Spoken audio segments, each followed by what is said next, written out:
Okay. So what happened here? Lay it on me. I lost the audio. Wow. Yeah, this should have been up like a week ago. I trusted you. Yeah, I lost the audio completely. So, it's gone. It's gone. Which happens, you know? But I think I might have deleted it. Wow. That might have been on me. This is a long loading screen. It's really important. I should have edited this out. Arkham. You'll never find me. I'll kill you for copying my game. What? Yeah. Rocksteady, no. That's right. So, okay, what's going on here? Do you remember? So we had the pre-finale up already. This is the actual pre-finale. And basically Somebody made a mistake on the thumbnail. And so we're up in the city now, and it's complete and utter chaos. We got our powers back, right? We did. Well, or not yet. I don't know if we did. You just spoiled it. Maybe we'll get our powers back soon. Yep. So then... Yes, I spoiled this multiple-year-old last generation game. Yes. Look at those two guys doing animations at the same time. Yeah, they're synchronized. That's how I would do it, too. Dude, you missed it. You looked away. The battle damage on his suit flashes away and then comes back. It glitches out, yeah. That's not great. Alright, so we'll just do whatever this is here. Some quick upgrades. Getting ready for the showdown. It's technically not canon because we don't have powers right now, so these are not canon upgrades. These are extended universe upgrades. I didn't pay for this DLC. I feel like I've cheated. I wish I could buy that phone DLC. What's the phone DLC? Well, it was like you would buy games. You could play Snake on your phone and stuff. You pay like $2 to get it for Snake in-game on Spider-Man's phone. I didn't know that was a thing. Yeah, it was a thing. In this game? Yes.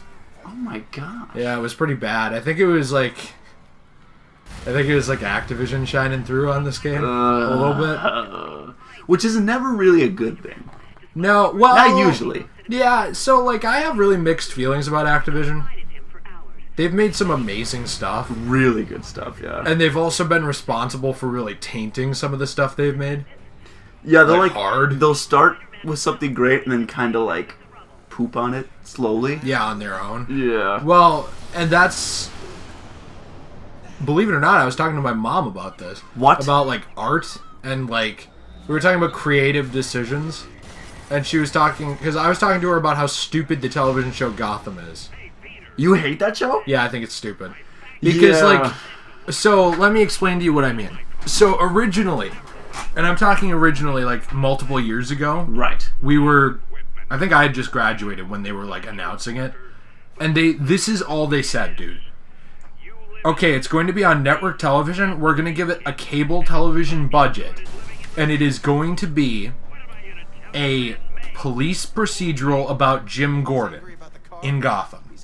Sounds fantastic, right? Really cool, yeah. That was a good creative direction, but as it went on, and like they wanted to like... Look, this is my assumption of what they wanted to do. There's no confirmation of it. I think that as the planning went on, they were like, but if we put Bruce in here, you know, it'll draw people in. And like if we have these villains in here that are like iconic, like people will like this. Like these are my assumptions. They don't say this. If you think about it though, what sounds better to you? This idea, like this garbage idea, where it's like, let's poop all over the canon of Batman and all these supervillains were actually supervillains like 10 years prior to him becoming Batman, which makes no sense.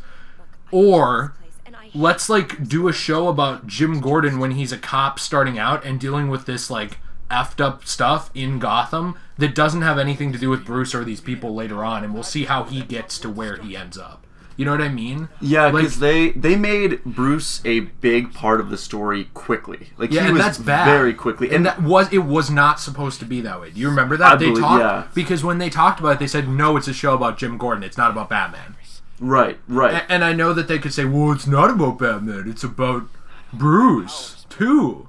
It's like no, you're pushing that. You know, you're pushing that envelope. Yeah, I think so. Having Bruce in there is doable, I think, but I think they made him such a big character in the show, because I think I watched like 10 episodes of it and just got kind of bored with it. And seeing the direction, I've seen a lot of trailers, seeing where they've gone so far, they have plugged in the Joker, and, I mean, Penguin's obviously been in there for a long time, Riddler's in there, they have a bunch of characters in there that really, like you said, they shouldn't be in there right now. Because they shouldn't be in there for another 9 years. No, because at least. I think right now, and I don't know what season they're on exactly, but they should be consistently molding Gordon into this like hardened, like experienced cop that you see. Smoker who cheats on his wife eventually and like screws up, but like he's a good guy. Yeah, and instead they're focusing on things like Jack. Yeah. It's like, why? I don't know. I don't know. You get what I'm saying. Like, and my mom and I were talking about this, and I was talking about, like, all these comic book properties are trash. And she was like, what do you mean? I was like, they're good on their own when it's like, a guy writing it. And as soon as it's like 30 guys writing it and like a studio and like this production budget, it's garbage.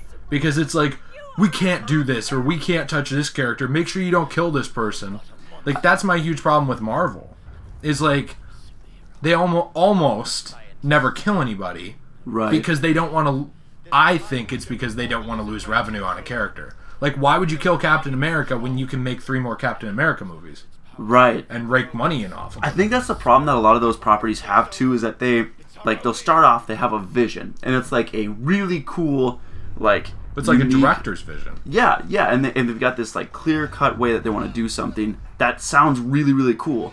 But then they get to needing to make the movie, talking to other people, and it all kind of just gets bogged down because studio interference. Yeah, because they don't look at it from like, I think they look at it like very small, in a small way towards the story and developing characters. But a lot of it's it is not just about art. It's about how do we make more money. Right. It's not about art. It's about the business side. Right. And if you make a movie that is going to kill off the main character and you can't make a sequel if it's really successful, like say, obviously they don't have any way of knowing, but say you make a movie, you kill off the main character and it makes $800 million at the box office.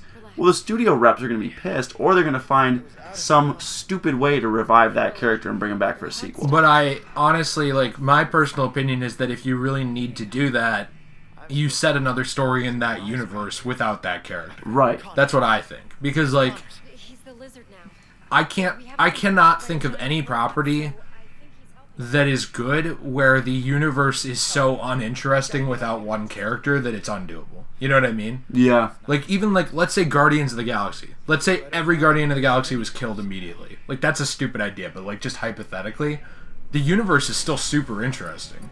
If you followed someone else, it might not be as interesting, but, like, there's a lot to do there. You see it with Star Wars. Like, the Star Wars universe is interesting enough that it's now had, like, 3 casts of main characters, and no one's sick of it. Really. Right.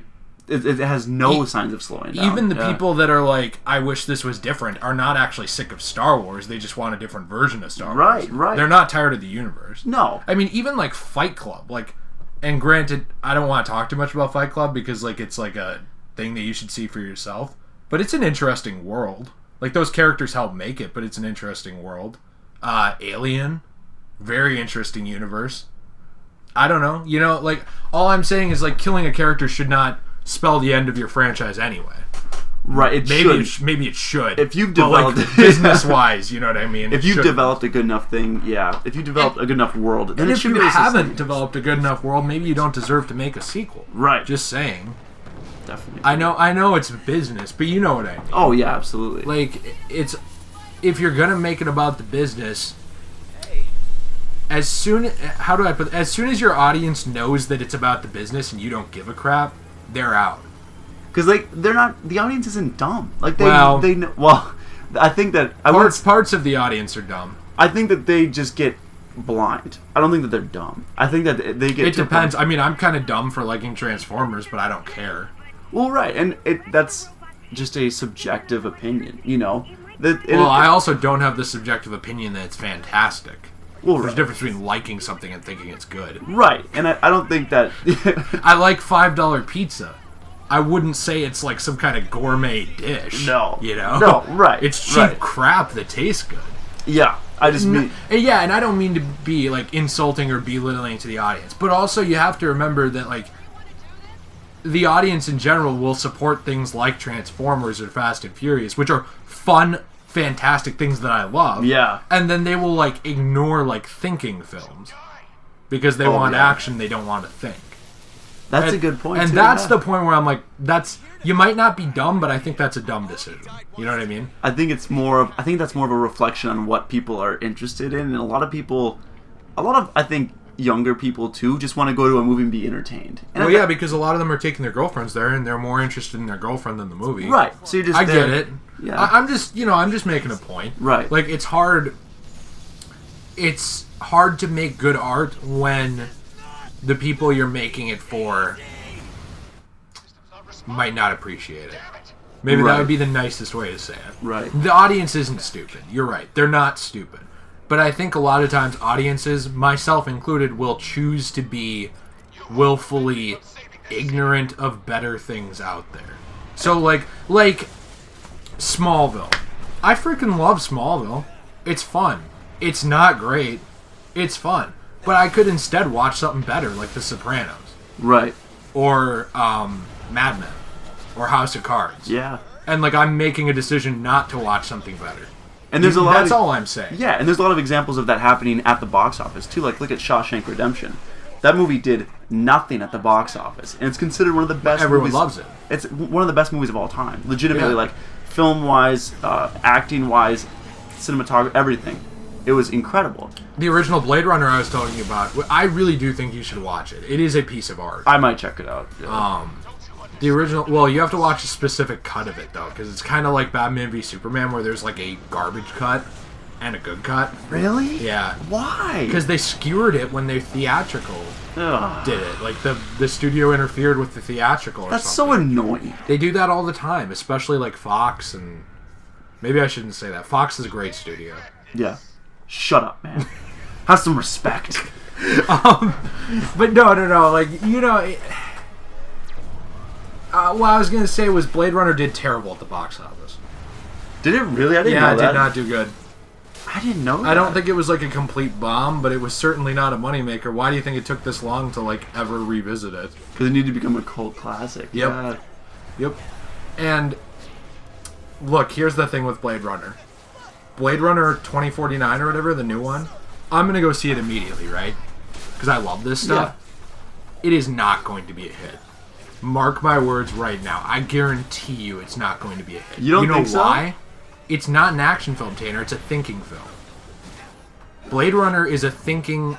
I don't want to say it like it's a thinking man's film, you know? Oh, yeah. We've got the thinking man's Blade Runner here. Well, what with those Transformers rabble-rousers? No, they won't be seeing it. But those like simpletons. No, those idiots. But you know what I'm saying? I'll be in the audience of that, too. Be like, last night! But you know what I'm saying? Like, it is a thinking film. Right. I don't know. That's not popular right now. Like, I remember even Star Trek, like, when they revived it, I think it was Chris Pine, but it might have been someone else. It's not a direct quote, but it was a summarization of, like, what someone said. They were talking about it, and, like, they asked why, like, the new Star Trek universe doesn't have all the depth that the original had, and they just said there wasn't really a demand for it. Like, people didn't want that anymore. And that kind of shows you that right there. Like, even the studios know people don't really want to think. Well, and that's the thing, too, is those thinking films are still successful because they're the ones that win the Oscars, the awards. Well, they're successful for winning awards, but winning awards does not equal money. No, it absolutely does not. And money equals more movies. Right, and I think if you look at, like, for instance, Manchester by the Sea, which killed it. But there's also, I mean, you look at La La Land. That Moonlight did pretty good. Moonlight did pretty well. But there's some of those movies that, like, they're not really well known. They get some Oscar buzz. And also, Moonlight did good. It's a good movie, from what I understand, but I think it did better because of the political climate we live in now, where people recognize things like racism and black culture as being, like, legitimate. Yeah. Instead of, like, you know, like, if Moonlight came out 20 years ago, would anyone care? No. I would tell you no, straight up no. Yeah. Like, especially white audiences, would they really care? Like, it'd be like, oh, a black movie, who cares? Yeah. Not to sound racist, but, like, I just think that would have been the prevailing attitude. Whereas, like, now people actually care. Like, they're like, oh, African-American culture is a legitimate thing. Like, I care about it. Or, like, these people are people. Like, I care about, like, the art they put out. Right. And there's, like, a recognition of, like, personhood now. Like, among different races that I don't think was there as much even 20 years ago. And so, like, my point is, like, a lot of those movies like Moonlight that have come out in the last probably 30 or 40 years have probably gotten ignored. Yeah. Like movies that ask racial questions or, like, are racially definitely pushing a boundary. Oh, absolutely. Because, like, people don't want to be uncomfortable. No, and that's what a lot of those movies do, is they challenge you mentally, and they put you in uncomfortable situations. But that's what, like, I think that's what makes them good, too, is there's uncomfortable to where it's, like, disturbing. Like, with some of the weird horror movies, like Human Centipede, that's just disturbing. That's weird. Yeah, and that's gross. That's too far. We're like... Well, that's too far for me. It's disgusting. Yeah. Ew, dude. Yeah. But, and then there's a bunch of movies like that, too, that are not like that. Have you seen the South Park? Human Centipede? No, I haven't. Oh, gosh. Okay. Yeah, sorry. Anyway, keep going. No, it's so gross. This has nothing to do with Spider-Man, does it? How did we get here? No idea. No idea. Do you... No, seriously, how did we get here at all? Oh, to where? Comic book? No. This conversation. We were talking about comic book properties, I think. Oh, and then yeah. it ended up with studio interference. It was the rant. Why is this not a podcast? It should have been. We should do a podcast. If we had, like, over 1,000 subs, I would say we should do an hour podcast every week. That'd be sick. It'd be amazing. It'd be so hot. It'd be so hot. But no. I mean, I do agree with you, though. Like, studio interference ruins films, and people... Some people want to think, but I think the majority of people don't want to be uncomfortable. Right. And that's where the challenge comes in, is, like, you're making a movie that'll make people uncomfortable and see something that they maybe weren't expecting to see, but it's compelling and it's good cinema. And I think Logan does that kind of. I think it does. I think it doesn't go too far by any means. Like, no. I wasn't, like, at any point, I don't think I was, like, uncomfortable. I think I was just more like, this is really good. It was really good. It's not like... So here's what I mean by uncomfortable. If you watch it one time and you just walk out, you might not see it as much, but there's, like, underlying tones of, like, racism and stuff in the movie, which are interesting. Yeah. With, like, the mutants. There always has been with, like, the mutant race, but, like, even more so in Logan, where it's like, yeah, actually, we, like, systematically wiped your people out. Like, with the food and stuff. Like, it's almost like a Holocaust type thing. And then, like, this stuff, like, they're putting stuff in the water to, like, affect the mutants. And, like, it's almost dystopian, because, like, do you remember the scene... I'm not going to spoil anything. Like, I won't spoil Logan for people who haven't seen it on, like, a non-related video. But there's a scene where in the distance there's, like, the massive robot things, like, farming. Yes. And, like, they're talking about how, like, yeah, actually, like, we don't even, like, do this anymore. Like, it's these huge companies and, like, they control the food. So it's, like, very dystopian. Like, I feel like there's enough in there to, like, add, like, tiny twinges of, like, uncomfortableness. Like, for me, where I was like, yeah, that's too much like what's happening in the real world. You know what I mean? Like, people messing with the water and, like, people, like, giving control of, like, their food to massive corporations and having nothing to do with it, and, like, other people wanting to systematically wipe races out and stuff like that. I was like, right. Yeah, that's kind of like the world we live in a way. I think that's why Logan works, is, like, it doesn't put you in a situation where you're like, oh, it puts you in a situation where you're like, that's familiar. And interesting. And in a bad way, familiar. That's what I think's great about it. And it's also a film that connects with everyone. Like, I was reading this thing about how military veterans, like, really connected with Logan. Because it's, like, a story about, like, a warrior who's basically dying, who's, like, fought these, like, fights his whole life, and they've been, ultimately, he feels like they're meaningless. Right. Because of, like, where he ended up. So I thought that was interesting. You know what I'm saying? Like, it's not, like, a full-on, like, oh, man, cringe the whole time. I'm super uncomfortable, but it's enough where you're like, that's familiar in a bad way, and, like, I do recognize it. And it makes you think. Especially if you see it more than once. Right. Like, I'm sure on your second viewing, you would have noticed some of that stuff a little more. Oh, because you know what's going to happen, so you pay attention to details. Definitely. Because I saw it twice in theaters, and I haven't watched the copy that I bought yet, because I'm trying to watch through all the X-Men films in order. Right. But yeah, I don't know. It's a great movie. I love that movie. I don't really know how I got here. But yeah, I mean, because it's more interesting than talking about this game at this point, I think. Because we just went and got our powers, then beat Alistair. Yep. Now we're looking for Lizard. Summary. Bang. Yeah, and the next... Well, yeah, nothing happened. And the next video will be the last one, but that one will be probably like half an hour. Yeah, I think that's about the footage that we got for it.